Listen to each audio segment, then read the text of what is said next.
so kwaso e dey na do ba ha a me fa fom na no hwe obama na no bo fom ba ti ya go so te bi sam me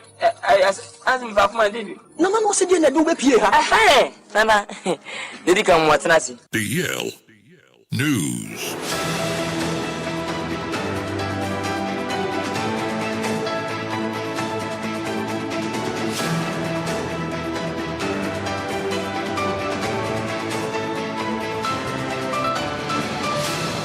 DLFM 106.9. Yamamo akwaba Afrika siabano enchiremu enie. Ghana man penin John Dramani Mahama edensem edatuda echremisem. Nabanya bay ubejane naso etimi akonkoden Adwoa pam. Ama desha mo finfi mantenim. Commander Sugar Factory no wetumi aboa siesie.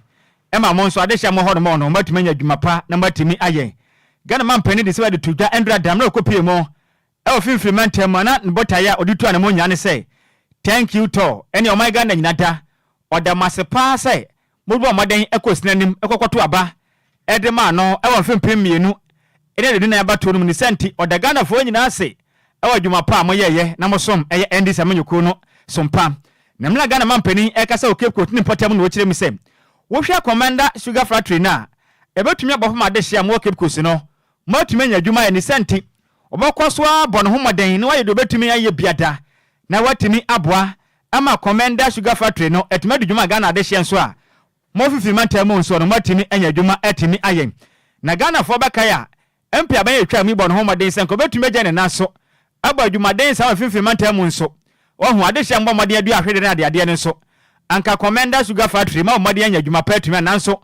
omo preye anya ade a wonum tumi ema nema etumi konkan ede ma ade hye a wonum e fifi mantanim na bare de twa omode ekwakwaje bosia 35 million US dollars edifree India Export and Import Bank in China. Esa kwaji additional 24 million US dollars eba be investment. Nanso mo ye bi ye nya de a Commander Sugar Factory ne ba modern eti dwuma. Na sete sebo na Ghana man penin John Dramani Mahama aka se kire mi se. Sebe ye betimi abona de shomo fifi mantemo.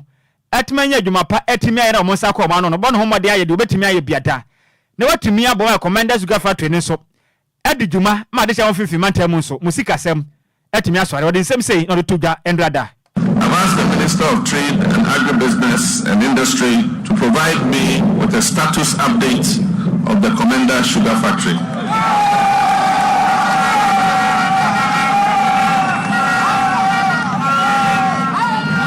We are determined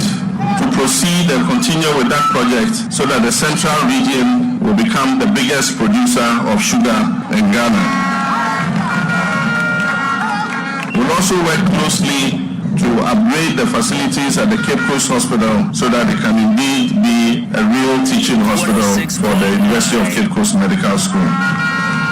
We know Central Region is the citadel of education, and therefore our reforms in education would affect very much the institutions here in Central Region. Already we've set up the National Education Review Planning Committee that is going to take a look at our whole educational system from the basic level to the secondary to the tertiary so that we can get quality outcomes for the investments that we're putting into our education. We want our children to be trained for the modern world, to be trained for modern jobs, and to come out with the skills that make them integrate into the world of work.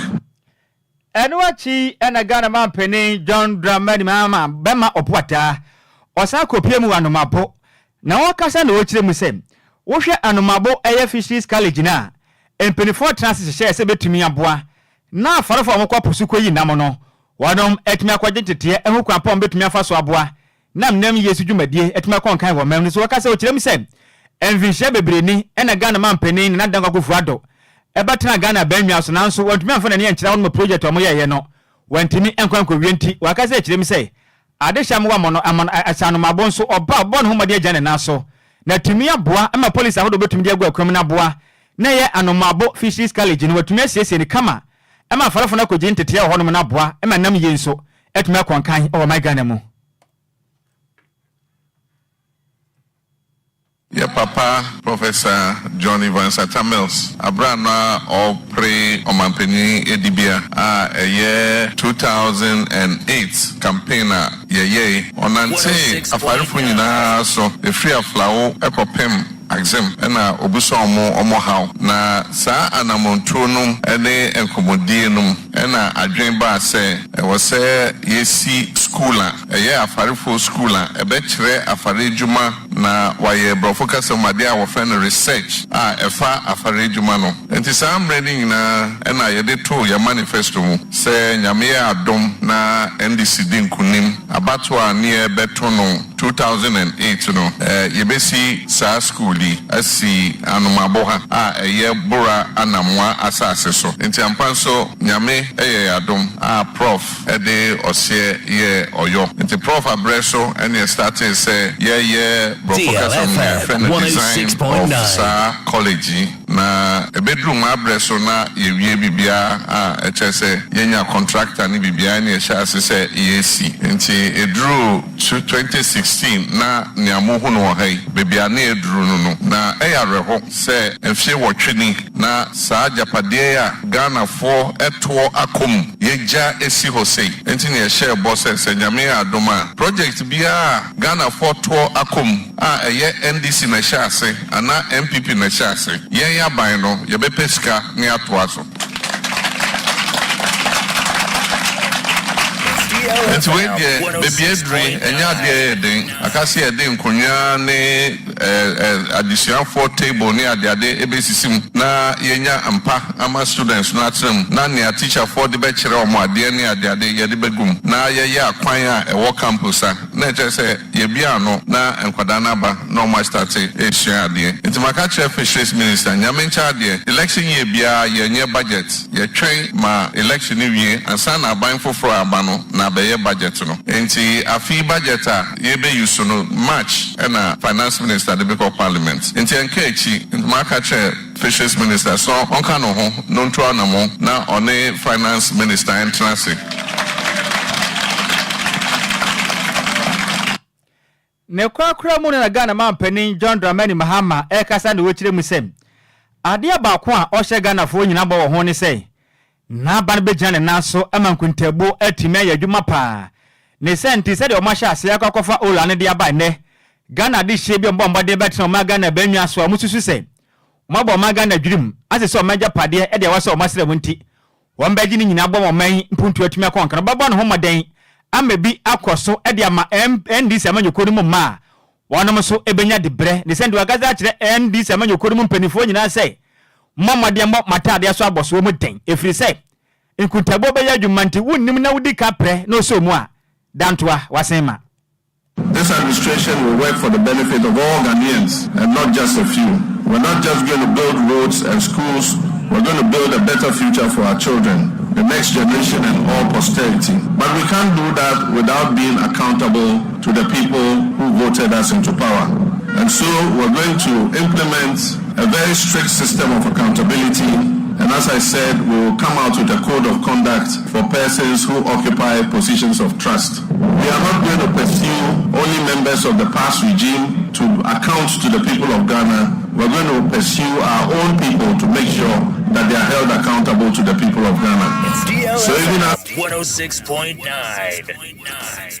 Eni awoti ye eye Ghana mampeni Bema Obwada John Dramani Mahama. Yanto akase abone so na eye na wotwe mu na mede betu dwa se ya de abasabasa ya bi akoso wo Salaga Senior High School eno nam suma police for akere eye esukufo na duonu a ehwehwemu course ma omugya eye dunso ama emu miensa de na omoda so wo eye police for akache no na sese de ensema abeto dwa na ekire se basabasa efofro asa akoso wo hono ma eye suku ni ba kode ya de watwa ahwema ye de na koto ya resabia ye hwe nim se ne ho ebetimi ato ne se ne ebe ya obetimi aba eye efie na wo hasa ne eye basabasa ya no course nam so ma eye emebu no omo wo Salaga krom honom no etimi eba eye school mu honom be ye basabasa ya school for bebre no etimi adwane ede free school mu honom na ye ya wada eye ojefo boso mi ne de to so nsia won fimpi mienu ne aduonu num ana ye school for Mosalaga campus no omu na akọ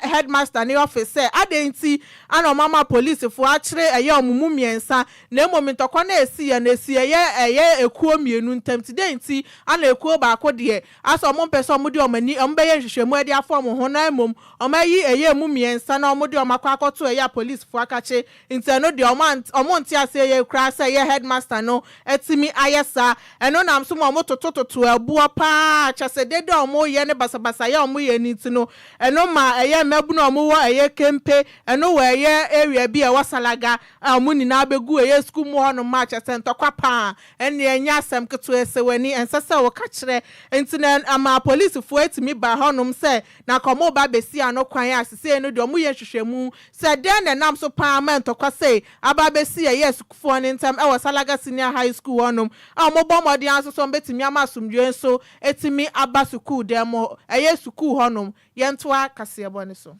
sikane se salaga fo na san akọgba atwede bi onye sa omuntwa so edin o omonti ase de nti a eye ekuo mienu no ekontokwa na ekuo ba ko de watimi achimu eye aduonu na wagya edunsu miensa na aka ne de ompese obegya o mekuo ba ko no so wo honom ase wo ma anye hwehwemu afa de enti e ba yen ana omugina ba ko afa ena omonti ase no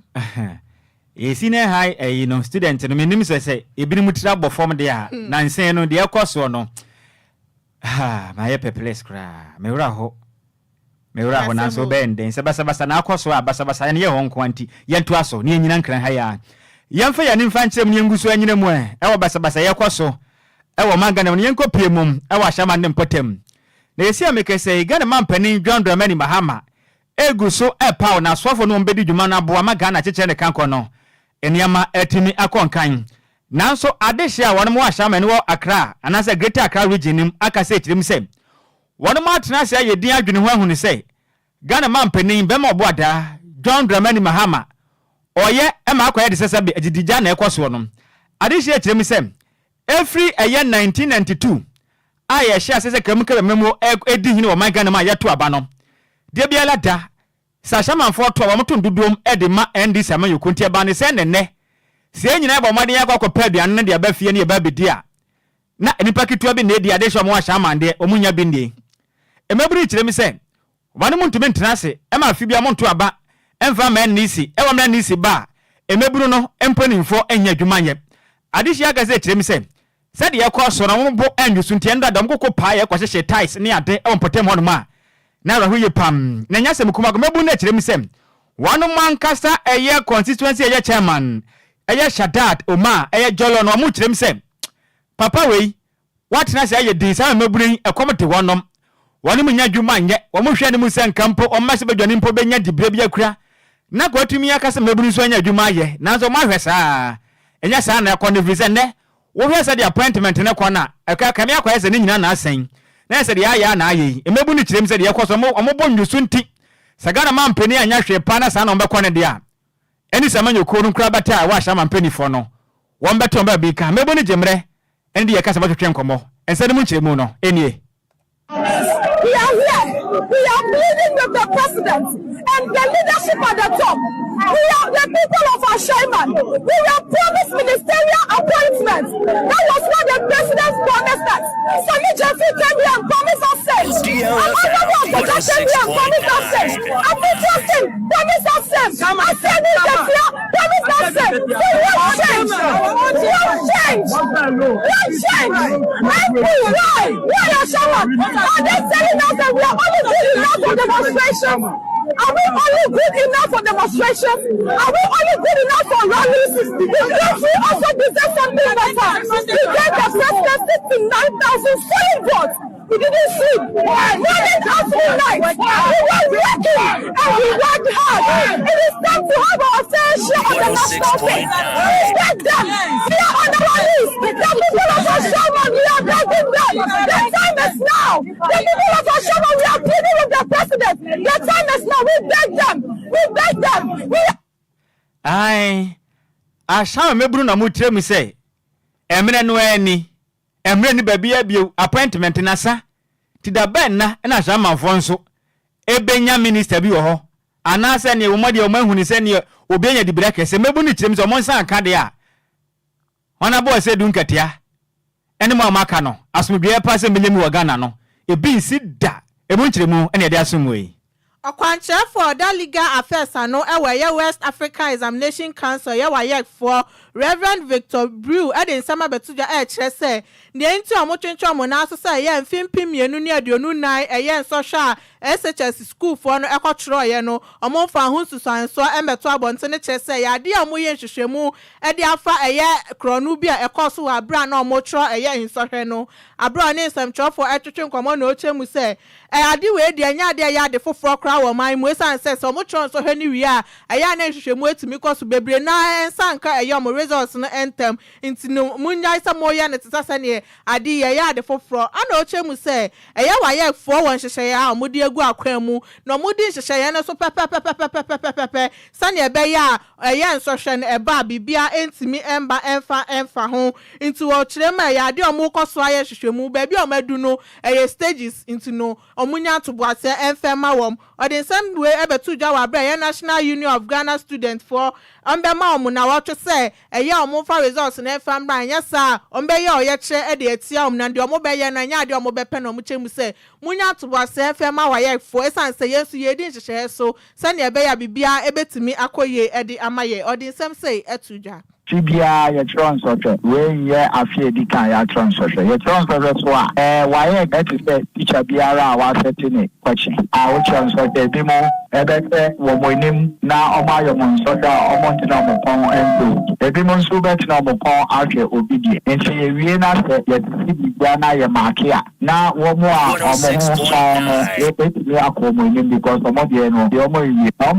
omo no ye wo ku edu bi bo omo no na je yet omo result me fine akra na ye bo mo ko edu no mbe yi anos na endie ye je mo so anta so mo dia na eni ho kwan se ne a owie mu no ye ne be Friday on wie mu no mo nyina be kwekwe gina school pom na akwete omo nyina e wo the same results no na probably obenya next year if you go pania e so the work will be no dey akọ wo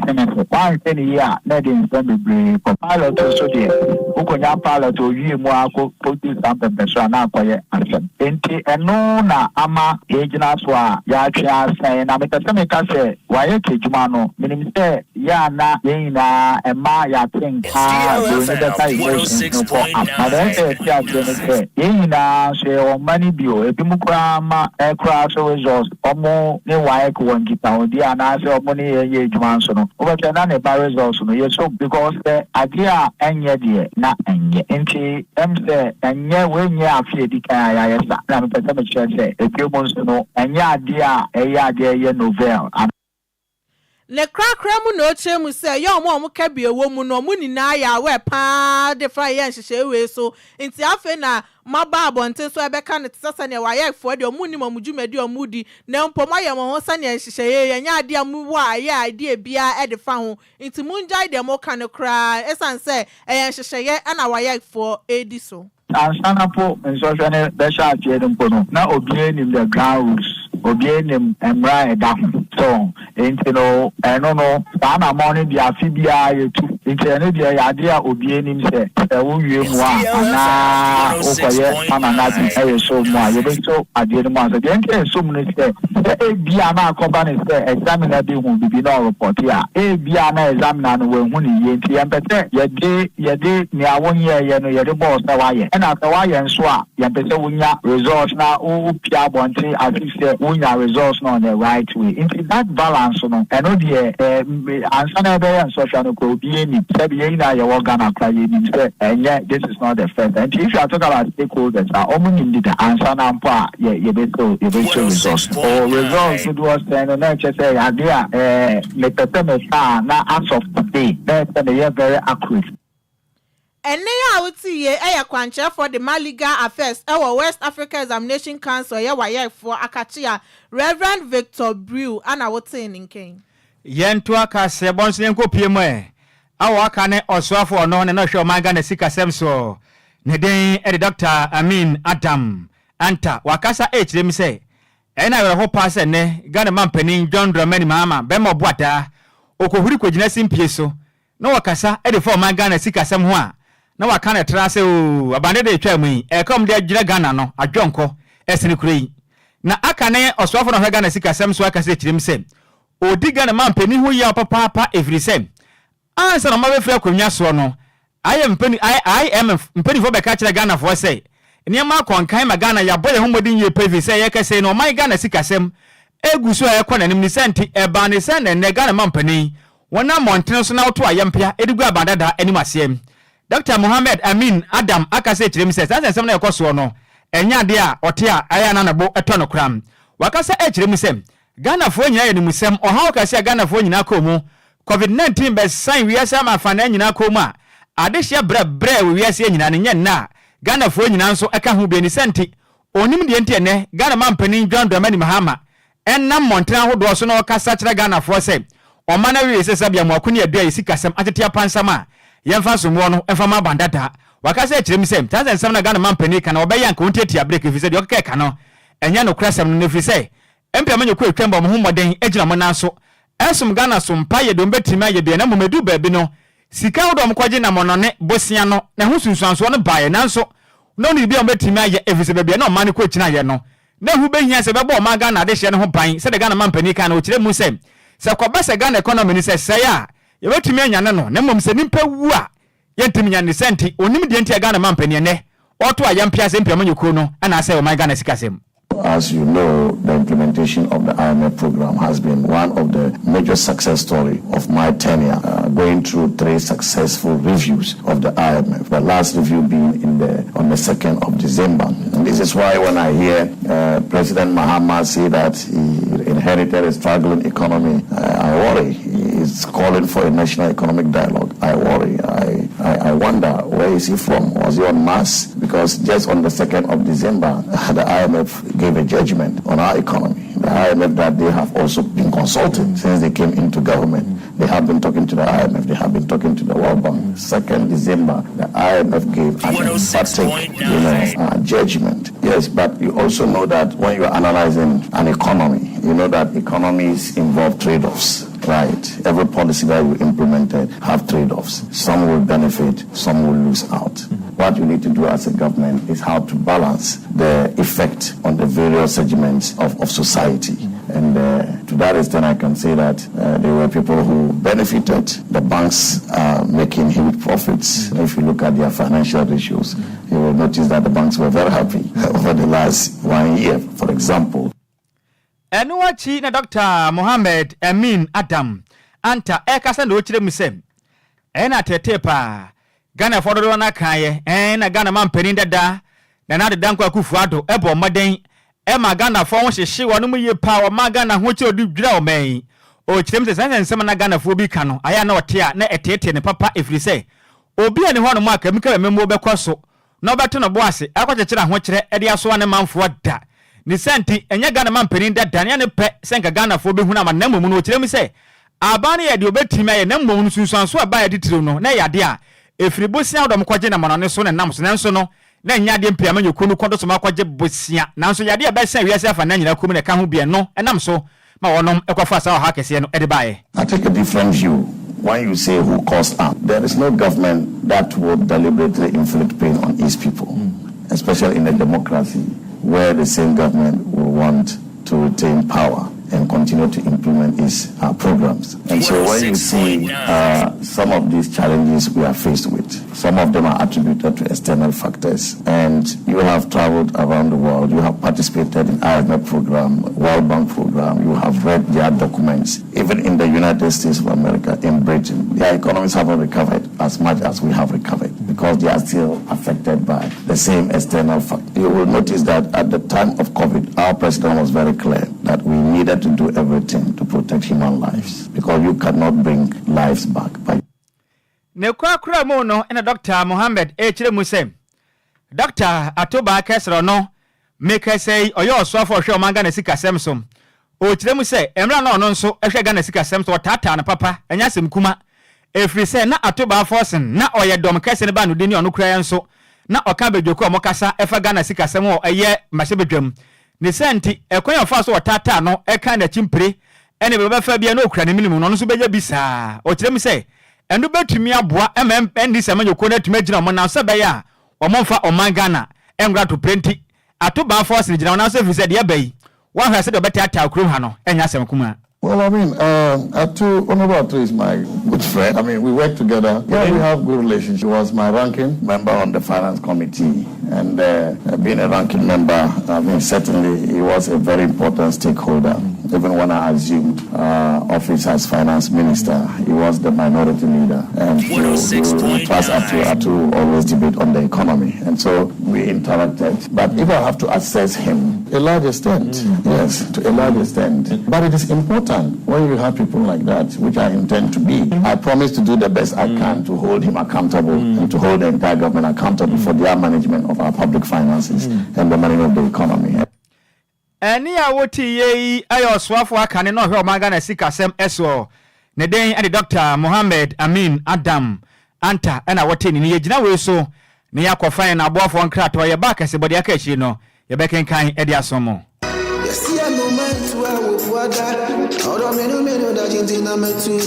Makwantu ho nsam eye medadwen nanso me yensam tro ne nti menya adagye ye hwehwemu ekohu Sunday Sam's consult na wonum nti ende metimi ba menya abre ne adagye ekenkan ye eye investigations about womo na me hu se wo apply for visa assistance a emfeli efri se wonum ewo track records madanse die nie ma me nintrel Sunday Sam's consult edi Britia webi ebeje wo visa amount. Say we United Kingdom, Canada, Dubai, Poland, Croatia, Nafe Kradie, Serbia, any Greece in so abeka ho work permit ethetri. Ma mentre wo mo etri kwan. Sunday Sam's consult ewo Ofanko barrier, Asofan, our Ben Wise Park Hotel, ewo Asofan News Station hono Phone number 0244 291546. Email address no so samuel626@gmail.com. Yeti ehudi enti we connect dreams with opportunities. E manenye wadwendwen frɛ wonom na nso bedi adanse empo asede media 106.9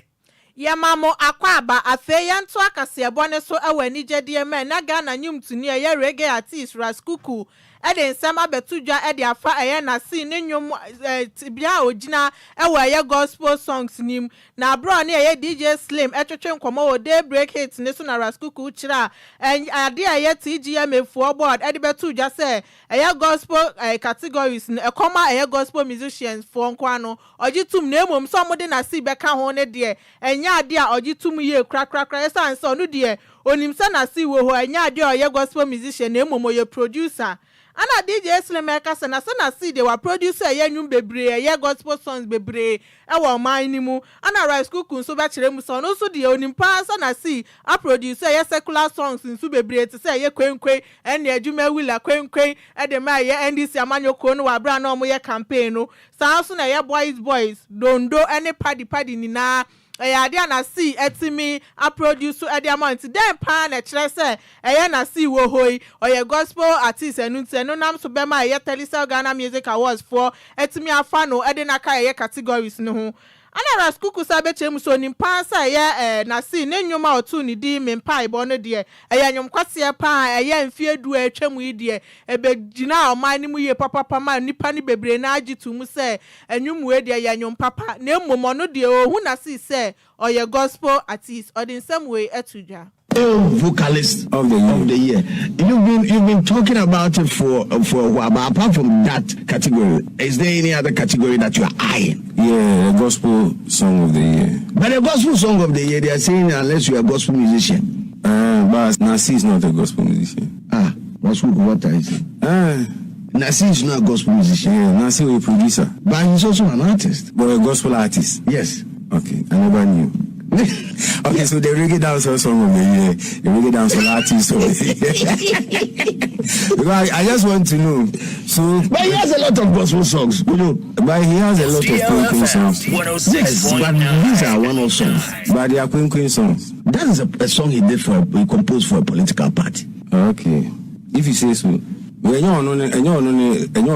the VGM and TGM phone yeah, TGM they are saying that there's a caveat actually that they issued. But if you are not a reggae dancehall artist, can you win reggae dancehall song? If you are not a reggae dancehall artist, yes. You can also, you have the right to also, but you don't have the left to win that one. And now, I reggae nyum to Nhyira's cuckoo. Young call Facebook cruising again of Adwoa and can be and fan so my way every Dalek, a 10 watch them so here live. Eddie Free in Kulakan, which them say good afternoon, senior Yansia Josopa, Richard Ahe, and what they say. Pentecost, Ada, Takradico Jokrum, Travel Dish Concron, Nhyiraba Kwadwo Sammy Adwoa Agyei Sikapa, and what them say in fact, Cassia Bon, more the parties on Manam, na your official pa, ever a year with the station one nada, and DJ Ghanaman Fidian so we beam to Husa, and my DLFM and Cassia Bono. Ene mupano which say Kwadwo yamo ayiku senior yenso yada say wensu every Hansen deal to no which say good afternoon to you Sammy B NFA Adwoa Agyei Sikapa or say mo boy adwuma papa na ente adwuma na mo bono yame onhira mo senior yenso yada no chim so here live Eddie Free Atomic Hotel ewo dansoma no chim se nchia kase enko emfama senior man himself Charles Manta ono no ewo USA Mountains no chim say nchia kase bio ensa enko emfama Black Falling na ono so ewo eye Asaman kesi senior yada se pa se won so wodo adwenkyere ede ba ye every yadru chief of staff wankasa nakachi we every senior man Charles Mante US Mountain so ene wo kire me se momanya moyensem kese emfama Ghana man panin John Dramani Mahama free se nhyehyɛ odi gu akwan mu ne betimi aboa se wo mankuntabuo ya adwuma na nimpom bedi Ghana sika ne yeso mpa achi agye no na mompa wasaka se kire me se enu betimi aboa ma Ghana oman impuntu atumi aba ma finsu Ghana manso yetimi akoyediem enti we every senior man himself Charles Manta DLFM anese we was montene so no eno ode aba senior yada se pa wiai yenim se hye we so every eye kofi parliament no kire mi se nyame nhira oman konkro Ghana na adwuma pa ye bo no Sammy Adwoa o kire mi se ye bo adwuma pa na odi free eye agona bobikuma senior yenso yada wasepa awiai se won so wo de wadwenkyere no ede aba wensu o se da there be the other by the yentime nka yo ya bada ma sintigana ni ka sebo ne agina wosini abunu komu se pon ka sebo ne mu semufo eye maize mebel entwene se mu ede ema yen kofitera ba ma tentegram wini ahofia gya ne ekopie mu ewo Facebook no so anopai wasusa na de su ne de ye beka ho asem wa kire won se de wa chewura bia ye kofitera wiawe no unya na ni mu ahwanka wa bisu ama ne pa ene anu mienu a ye basem awie no edi amejeso eye takrade kodwokrom tweba wudi se konkron ala dwenimpon Nhyiraba Kwadwo Sammy B mene Adwoa Agyei Sikapa yes sorry see nana Adwoa Seki Ghana nyina presenter ba kope champion na no nana obetnase no ni sexy journalist nene enya simkuma kofinsa na yankai do mebo a mesra wo so de hye bia wesuwe enya odea mesra wada Ghana ne awutie me ene ye kwam kire koyifunu